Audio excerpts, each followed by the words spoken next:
I think one of the things that surprised me out of the interviews was the consistency. I was looking and expecting a lot more variation of how they approach things, but there was a real consistent approach to how they went about their first 100 days, which actually made it very easy to outline the book because it came out of the interviews.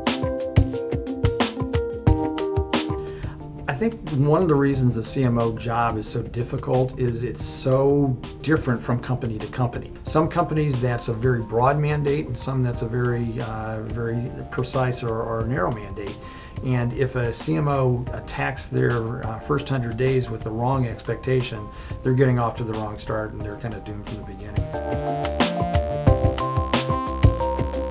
One of my most interesting stories was the conversation with Andy England, CMO of Miller Coors. His executive assistant, who had been the EA for the previous CMOs, was wanting to help him get off to a fast start and was volunteering to get a meeting set up with all of his team. And then he said, then she did something that I thought was a little bit presumptuous, which was the suggestion that he should share his marketing philosophy with the team when they got together. And he credits her with giving him that idea to actually come prepared with a very thoughtful, here's what I believe about marketing, and having that kind of a presentation to share with the staff at the very beginning, I thought was a brilliant idea, and it came from the executive assistant of a new CMO.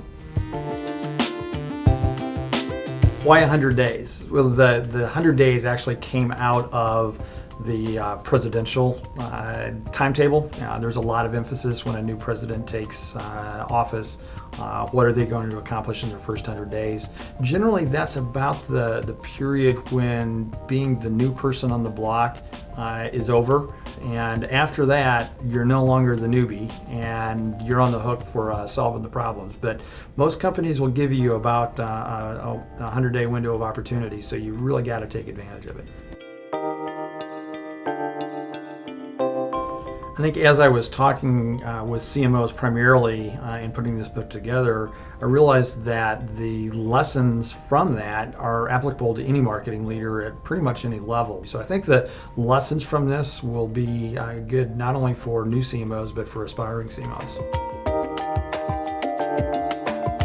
So the book, I think, is a balance of both. The stories and the insights from the people that we've talked to and their experiences I found to be very inspiring and encouraging, but it's also designed to be a companion piece, kind of a guidebook to help someone who knows that they're in for a very fast-paced first 100 days. It's going to go quicker than anybody expects, and to be able to have some kind of a checklist and some structured thinking that replicates the best of how marketing executives have gone through that process as a guide and a companion to help through that frenetic first 100 days, I think will be most helpful.